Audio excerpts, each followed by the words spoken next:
একটা প্রশ্ন সবার কাছে, যে মানুষ নিজের জীবন বাজি রেখে অন্যের সন্তানকে বাঁচায়, সে কি নিজের সন্তানের উপর হামলা হলে চুপ করে বসে থাকবে?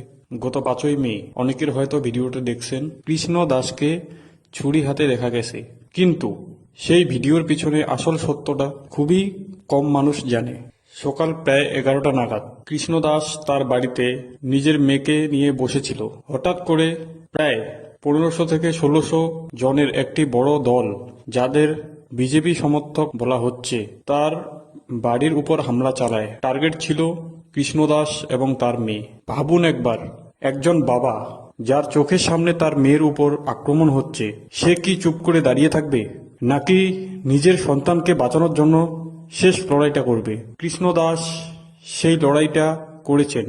নিজের মেয়েকে বাঁচানোর জন্য বাধ্য হয়ে সে প্রতিরোধ করেছে। কিন্তু গল্পটা এখানে শেষ নয়।